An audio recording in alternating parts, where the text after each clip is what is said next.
तो हेलो, आज हम आपको पढ़ाएंगे जब दो आवेश असमान प्रकृति के होंगे क्या कूलाम के नियम का सदिश रूप। पिछली वीडियो में तो आवेश हमारे होंगे समान प्रकृति के होंगे वाला कराया था।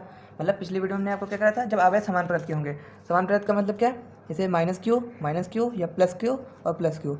पिछली वीडियो में यही बताया था। जो कि कूलाम के नियम का सदिश रूप क्या दो प्रकार से बनता है, जब आवेश समान प्रकृति के होंगे और जब आवेश असमान प्रकृति के होंगे। मतलब प्लस क्यू माइनस क्यू होगा या फिर माइनस क्यू प्लस क्यू। मतलब यहाँ पे मान लीजिए प्लस क्यू है, यहाँ पे माइनस क्यू है, यहाँ पे माइनस क्यू है, यहाँ पे प्लस क्यू है। ये हमारा असमान प्रकृति के आवेश होंगे, ये हमारे समान प्रकृति के आवेश होंगे। तो समान प्रकृति वाला वीडियो बना दिया है, देखना चाहते हैं तो नीचे लिंक डिस्क्रिप्शन में है, देख लीजिएगा। बाकी अगर आप असमान प्रकृति के लिए देख रहे हैं तब भी आप ये देख सकते हैं, ठीक। और ये दोनों वीडियो जो हमने पिछली बनाई, ये वाली वीडियो बहुत इंपॉर्टेंट है, तो अच्छे से देखिएगा क्योंकि ये बोर्ड में आने के बहुत सारे चांसेस हैं, ठीक।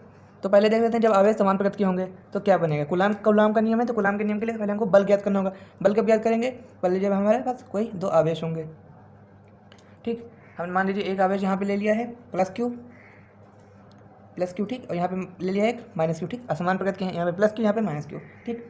और यहाँ के बीच की डिस्टेंस क्या ले लेंगे हम, आर ले लेंगे, ठीक। आर यहाँ पे दूरी ले लेंगे, यहाँ पे भी लाइन खींच के ले सकते थे, ठीक। यहाँ पे आर हमारी दूरी हो जाएगी, ठीक। अब हमने आपको बताया, सॉरी यहाँ पे प्लस Q1 लिख लेते हैं, ठीक। प्लस Q1 प्लस Q2, इससे समझने में आसानी होगी।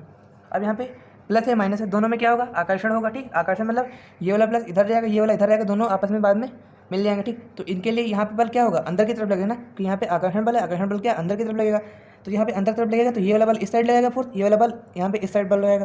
तो एक यहाँ पे एक मान लीजिए केंद्र बिंदु ले लेते, ठीक। तो यहाँ पे एक मान लीजिए हमारा फोर्स है, कौन सा फोर्स है, F, ये हमारा F12 फोर्स है, ठीक। F12 हमने आपको पिछली वीडियो में बताया था F12 का मतलब क्या होता है। F12 का मतलब क्या होता है, हमने आपको पिछली वीडियो में बताया था। यहाँ पे बता दे रहे हैं, F12 का मतलब होता है जब हमारा दो है, जो सेकेंड वाला आवेश है वो एक पे फोर्स लगा रहा है। मतलब यहाँ पे जो सेकेंड वाला आवेश है किस पे, एक पे फोर्स लगाएगा ना, तब यहाँ पे फोर्स बनेगा। सेकेंड वाला आवेश इस पे फोर्स लगाएगा, पहला वाला आवेश इस पे फोर्स लगाएगा। और जब पहला वाला आवेश इस पे फोर्स लगाएगा तो कौन सा, इस साइड का एक F बनेगा, है ना, F वेक्टर दिखाएंगे। और यहाँ पे क्या हो जाएगा, F21, मतलब एक के द्वारा दो पर लगाया गया बल और दो के द्वारा एक पर लगाया गया बल, है ना। दो के द्वारा एक पर लगाया गया बल F12, एक के द्वारा दो पर लगाया गया बल F21, ठीक। इतना हो गया, ठीक। इतना हम जान लेते हैं। इसके बाद F ज्ञात कर लिया। अब यहाँ पे क्या ज्ञात करेंगे, R, मतलब हमारे जो R दूरी होगी, R यहाँ पे F ज्ञात करने के लिए हमको R भी पता होना चाहिए, है ना। तो अब देख लेते हैं, तो एक यहाँ पे F12 हो गया, ठीक। अब यहाँ पे R हमारा R12 इधर भी लगेगा, R12 का मतलब क्या है, Q2 के सापेक्ष Q1 की स्थिति। मतलब R12 का क्या मतलब है, Q1 इधर है, Q2 इधर है, Q1 के सापेक्ष यहाँ पे R12 का मतलब आपको दिखाई दे रहे हैं, R12 बराबर Q1 के सापेक्ष Q2 की स्थिति, ठीक। ये R12 का मतलब है, Q1 के सापेक्ष Q2 की स्थिति। मतलब Q1 के सापेक्ष, Q1 के सामने Q2 की स्थिति क्या है, ये हमारा R12 बताता है। R12 का मतलब यहाँ पे R कैब है, R कैब, ये हम आपको दिशा बताता है, ठीक। R कैब हमको क्या दिशा बताता है, तो क्या बता रहा है, यहाँ पे जो Q1 आवेश है Q2 के किस दिशा में, तो यहाँ पे वेक्टर जो हमारा लाइन खींची है ये बता रहा है कि किस दिशा में Q2 आवेश है। वैसे ही Q2 आवेश भी इधर एक हमको दिशा निर्देश देगा, R21 का क्या बताता है, यहाँ पे जो हमारा Q2 आवेश है वो Q1 की किस दिशा में है, तो ये हमारा R21 बता रहा है, ठीक। इतना हमने ज्ञात कर लिया। अब क्या करेंगे, इतना आपको पता चल गया होगा, ठीक। ये R21। अब यहाँ पे दोनों आवेश के बीच लगने वाले बल का परिमाण, ये बल और ये बल, तो बराबर ये बल हो जाएगा ना। तो F बराबर क्या होता है, 1/4 pi epsilon not Q1 Q2 upon R², coulomb के नियम से, ठीक। कूलाम के नियम से F बराबर क्या होता है, 1/4 pi epsilon not Q1 Q2 upon R²। इतना हो गया। अब यहाँ पे देखते हैं Q2 के कारण Q1 पे बल कितना लग रहा है। क्या देखेंगे, Q2 के कारण Q1 पर बल। अब Q2 के कारण Q1 पे बल कितना लगेगा, Q2 के कारण Q1 पे बल क्या हो जाएगा, F21, है ना, F21, एक मिनट, है ना, F21 हो जाएगा। यहाँ पे Q2 के कारण Q1 बल लग रहा है ना, तो F21, सॉरी F12, Q2 के कारण Q1 पे बल, Q2 के कारण Q1 पे बल, Q2 के कारण Q1 पे बल, जो भी लास्ट में होगा वो उसके कारण इस पे बल लगाएगा, ठीक। तो Q2 के कारण Q1 पे बल क्या हो जाएगा, F12 हो जाएगा, बराबर क्या हो जाएगा, 1/4 pi epsilon not Q1 Q2, ये Q1 है हमारा, ये Q2 है। माइनस साइन यहाँ पे नहीं लेना है, ठीक, क्यों नहीं लेना है? क्योंकि यहाँ पे सदिश रूप है और सदिश में प्लस माइनस हम नहीं देखते हैं। जब भी हम अदिश रूप किसी, मान लीजिए यहाँ पे फोर्स हमारा क्या है, सदिश राशि है, तो सदिश राशि में प्लस माइनस साइन नहीं लेते हैं, तो Q1 Q2 ले लेते हैं, दोनों को पॉजिटिव रखते हैं। Q1 क्योंकि जब माइनस साइन ले लेंगे तो दिशा बताने लगेगा, और F हमको पहले ही दिशा बताया रहता है, इसीलिए हम नहीं बताते हैं। यहाँ पे क्या हो जाएगा, आर स्क्वायर हो जाएगा, ठीक, और इंटू क्या हो जाएगा, R12। यहाँ पे F12 है तो R12, F12 है तो R12 हो जाएगा, ठीक। Q2 के कारण है ये, Q2 के कारण Q1 पे बल, Q2 के कारण Q1 बल इतना लग रहा है। अब ऐसे ही Q2 के कारण हो गया, अब हम क्या देखेंगे, Q1 के कारण Q2 पर बल कितना लग रहा है, Q1 के कारण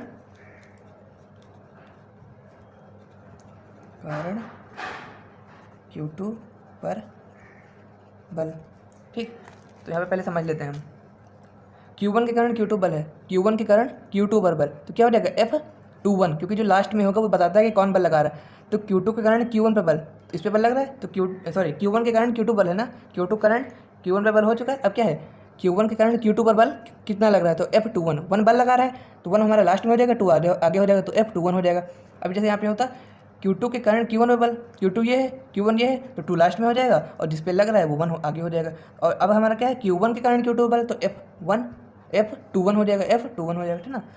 तो F, थोड़ा वीडियो लंबी हो रही है तो कोई दिक्कत नहीं होना चाहिए, वैसे सही से आपको पढ़ा रहे हैं, हमको लग रहा है। इसको 1/4 पाई है ना, F Q1 Q2 अपन R² इतना हो गया, इंटू क्या लग जाएगा, R वेक्टर, यहाँ पे 21 है, यहाँ पे 21, यहाँ पे F21 के साथ कौन सा वेक्टर है, R21 है ना, F21 के साथ R21 है, तो वही R21 लग जाएगा। अब इसके बाद क्या है, लिख लेंगे, लेकिन क्या दर्शा रहा है, जो हमारा R12 है वो क्या है, निगेटिव ऑफ R21। जैसे पिछली वीडियो में क्या था, R12 निगेटिव ऑफ R21 था, तो इसमें भी वही चीज़ है, जो R12 है R21 के निगेटिव है, R12 है R21 के निगेटिव है, ठीक। जब ये इसके निगेटिव है तो फोर्स भी इसके निगेटिव होगा, है ना, फोर्स भी इसके निगेटिव होगा। जब इस वाली वीडियो में जब हमारा आवेश असमान प्रकृति का होगा तो R12 दोनों निगेटिव होंगे, ठीक। पिछली वाली वीडियो में जब आवेश समान प्रकृति के थे तब भी R12 और R21 निगेटिव था, लेकिन फोर्स निगेटिव नहीं था। लेकिन इस वाले में क्या है, फोर्स भी दोनों आपस में निगेटिव है, मतलब दोनों आपस में उल्टे हैं, मतलब R12 इधर है तो R21 इधर है, वैसे F12 इधर है तो F21 इधर है। तो F12 क्या हो जाएगा, इसको F12 इसको यहाँ पे जो हमारा R12 है तो क्या हो जाएगा हमारा F21 of negative of minus F12। इसको यहाँ पे ले सकते हैं, इसको भी यहाँ ले सकते हैं। यहाँ पे F12 equal to negative of, यहाँ पे क्या ले सकते थे, ये भी ले सकते हैं, कोई दिक्कत नहीं है। F21 is equal to negative of F12 या फिर F12 equal to negative of F21, ठीक। तो इतना हो गया, मतलब यहाँ पे ये कि निगेटिव है, मतलब ये दिशा हमारी क्या है, निगेटिव साइन क्या दर्शा रहा है, दिशा विपरीत है। यहाँ पे निगेटिव साइन क्या दर्शा रहा है, दिशा विपरीत है। F21 की दिशा F12 की दिशा के विपरीत है, तो ये हमारा निगेटिव साइन दर्शा रहा है, ठीक। अब हम आप इसमें क्या ज्ञात कर सकते हैं, इसमें हमको बता सकते हैं ये दोनों ही बल हैं, दोनों एक बल एक बल, ये एक बल ये एक बल ये, दोनों बल एक ही बिंदु की तरफ केंद्रित हैं, ठीक, बिंदु की तरफ केंद्रित होंगे।